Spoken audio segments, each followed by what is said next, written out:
All right, so today we're going to unpack something pretty wild.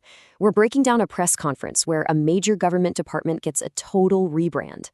And let me tell you, it kicked off a huge conversation about words, about history, and about what the military's job even is. Okay, let's get into it. And boom, right there. That one sentence, said during the press conference, is really the key to this whole thing. It sets up the entire argument. See, this isn't just about changing a sign on a building. In their view, it's about fixing a mistake made a long time ago.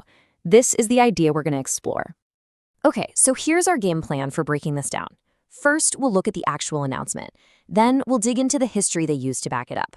After that, we'll get into the whole philosophy of winning that they talked about, check out their vision for a new warrior ethos, and finally, see how they handled some tough questions from the press. All right, so first up, the rebranding announcement.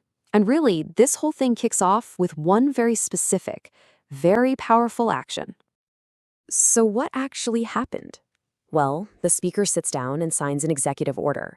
The mission? To officially change the name of the Department of Defense back to what it was originally called, the Department of War.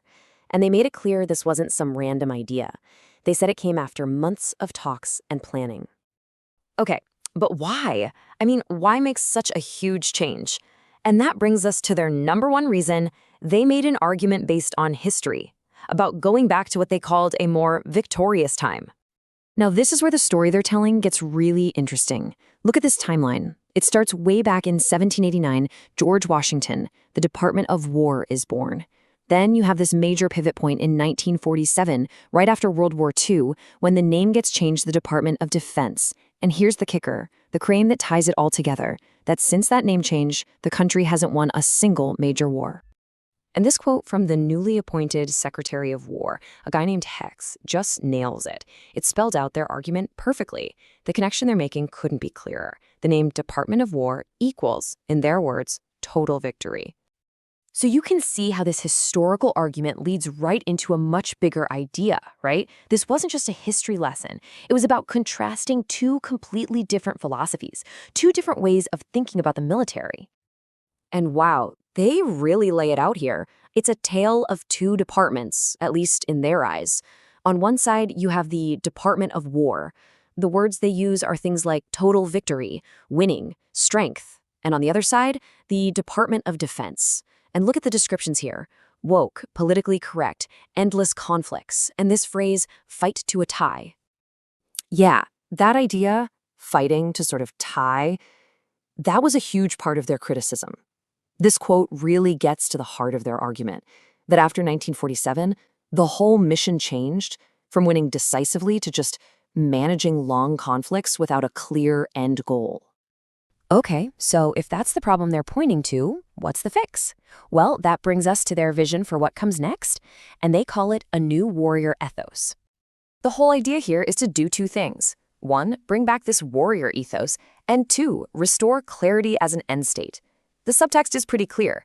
They believe the military's purpose got fuzzy, and this whole rebrand is about getting back to a single, crystal clear mission, to win.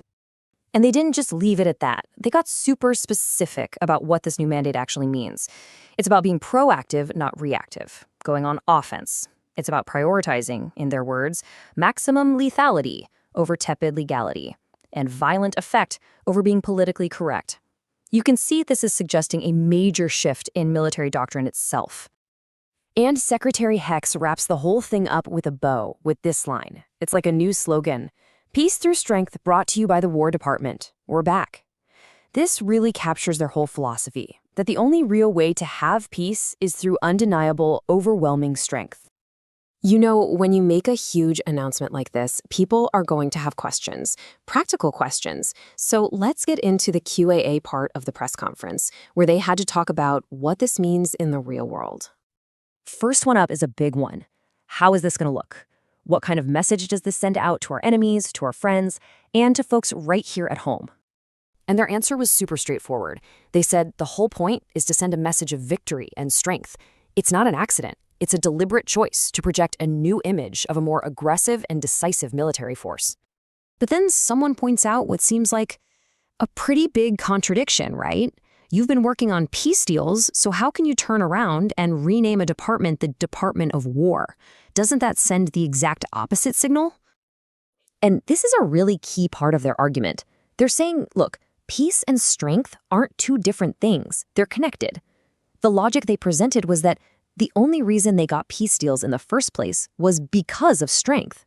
So for them, the new name just reflects that reality. All right, then they get down to the brass tacks, the nitty-gritty. Two simple questions. Does Congress have to okay this? And what's the price tag for taxpayers?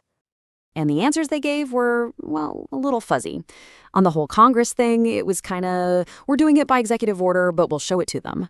And the cost? They basically said, don't worry about it, it's not a lot.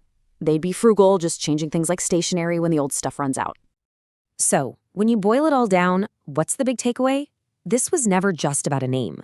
It was pitched as a total reboot of the military's entire philosophy, a move away from a defensive posture and toward a doctrine all about proactive strength and, you guessed it, winning.